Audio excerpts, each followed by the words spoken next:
Hey hi hello welcome to my channel be aware by Sabhi Khan. आज फिर एक बार आपके खिदमत में हाजिर हुआ हूँ।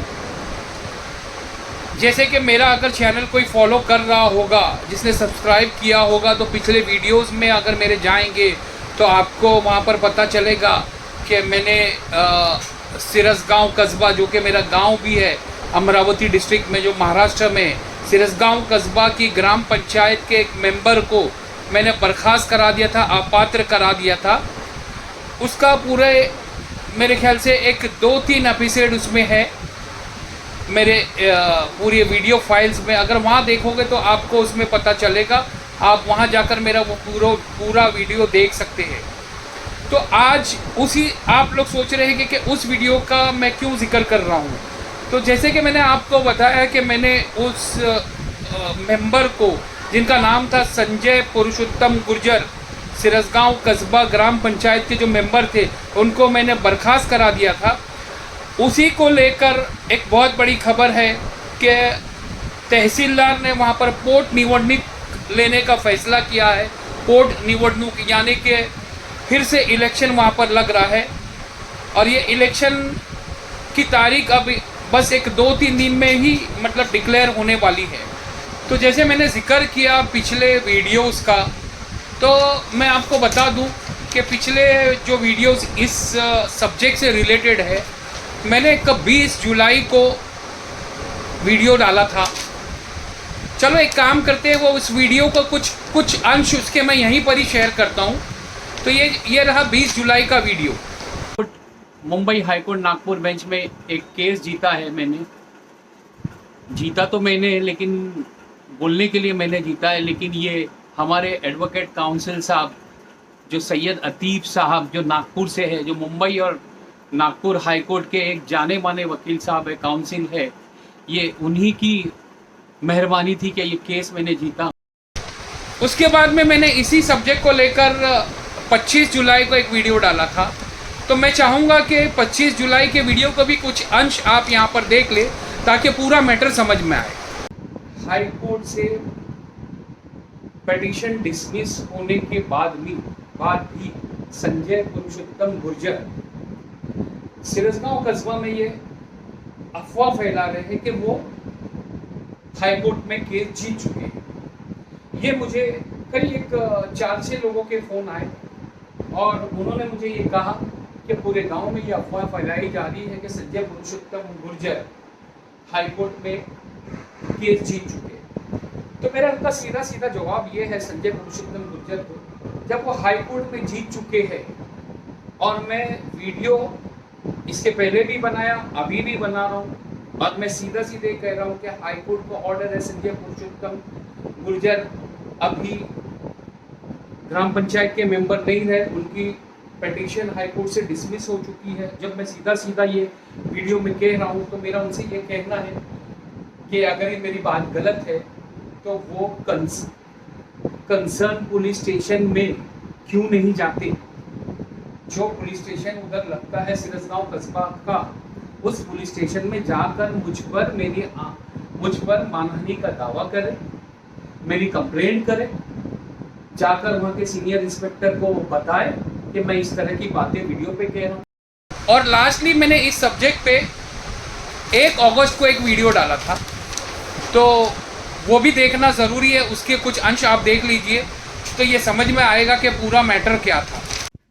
और जो भ्रम संजय फैला रहे थे, संजय पुरुषोत्तम गुर्जर जो सिरसगांव में भ्रम फैला रहे थे, आदेश आने के बाद में भी जो भ्रम फैला रहे थे, मैं चाहूँगा लोगों को कि देखिए कि ग्राम पंचायत के बोर्ड पर भी अब नाम मिट चुका है। जैसे कि आप आपके स्क्रीन पे देख रहे होंगे। अब लोगों में कहीं भी शंका शको शुबा बाकी नहीं रह जाती। तो मेरे ख्याल से आप लोगों को पूरी बातें समझ में आ गई होगी, पूरी बातें क्लियर हो गई। इन शॉर्ट में फिर से मैं दोहराऊं कि संजय पुरुषोत्तम गुर्जर जो ग्राम पंचायत सिरसगांव कस्बा के मेंबर थे, वो एक साथ 2 पद का लाभ ले रहे थे। एक तो रोजगार सेवक, और दूसरी तरफ वो ग्राम पंचायत वार्ड नंबर 4 सिरसगांव के मेंबर भी चुनकर आए थे। तो मैं आपको यहाँ बताता चलूँ कि according to gram panchayat act अगर कोई 2 पद उनके पास में होती है तो उनको चाहिए था कि 1 पद का उनको राजीनामा देना चाहिए था, जो कि उन्होंने दिया नहीं था और ये शासन से छुपाकर दोनों पद का लाभ ले रहे थे। और according to gram panchayat act में ऐसा है कि अगर एक साथ 2 पद का लाभ लेते हैं तो वो डिस्क्वालीफाई हो सकते हैं, जिसके थ्रू से मैंने पूरी उनकी कार्रवाई की, बहुत एक लंबी लड़ाई लड़ी और उनको मैंने बर्खास्त कराया। समझता हूँ कि ये वीडियो वगैरह देखने के बाद में जो कोर्ट में क्या प्रोसीडिंग हुई वो आपको सब समझ में आ गया होगा कि कितनी एक लंबी लड़ाई लड़ना पड़ी, और जिसमें मेरा खास करके मैं एक शुक्रिया अदा करूँगा, एक बिग थैंक यू बोलूँगा मिस्टर एडवोकेट सैयद अदीब साहब को, जो नागपुर के हैं, जिन्होंने एक लंबी लड़ाई लड़ी और ऐसे हालत में लड़ी कि जहां पर संजय पुरुषोत्तम गुर्जर ने सारे वकीलों को सेट कर लिया था। एक उनका वकील पेटिशनर की तरफ से था, डेप्यूटी कमिश्नर इलेक्शंस अमरावती के इनके डिपार्टमेंट की तरफ से इनके 2 वकील थे, और एडिशनल कमिश्नर की तरफ से 2 वकील थे। तो 2 और ये 2 4, और एक पेटिशनर का खुद का वकील था 5। एक तरफ 5 वकील थे और एक तरफ मेरी तरफ से मिस्टर सैयद अतीब साहब थे नागपुर के, जिन्होंने बहुत ही एक अच्छा केस लड़ा, बहुत मजबूती से लड़ा। वो ज़रा भी साइकोलॉजिकल प्रेशर में नहीं आए और आखिर सच्चाई के साथ खड़े रहकर उन्होंने मुझको जिताया। तो मैं यहाँ पर आप सभी मेरे चाहने वाले दोस्तों को और जितने भी मेरे चाहने वाले लोग हैं उन सबको मैं ये बताना चाहूँगा कि सच्चाई कभी हारती नहीं है। सच्चाई हमेशा चीख कर बोलती है और सच्चाई के साथ हमेशा अच्छे फैसले होते हैं। तो मैं एक इसी के साथ साथ में मैं एक जनरल मैसेज सबको दूंगा, और ख़ास करके मेरे गांव वाले सिरसगांव कस्बा के लोगों को दूंगा। और मैं लोगों को बताना चाहूँगा कि जिस वक्त मैंने ये केस लड़ना शुरू किया था, जस्ट फॉलो अप किया था, कोर्ट में भी केस नहीं किया था, डिपार्टमेंटली तहसीलदार वगैरह के यहाँ पर ये फॉलो कर रहा था। मैंने शुरू किया था इसको, आरटीआई के तहत इसको शुरू किया था।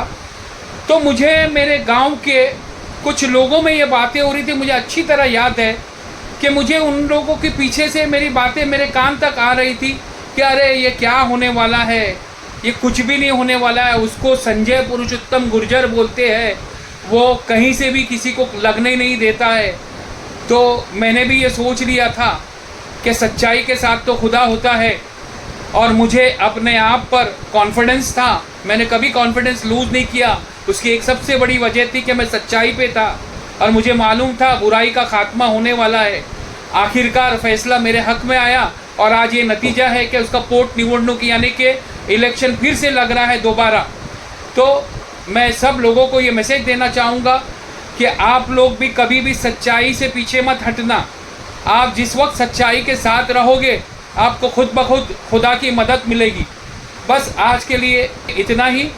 जय हिंद।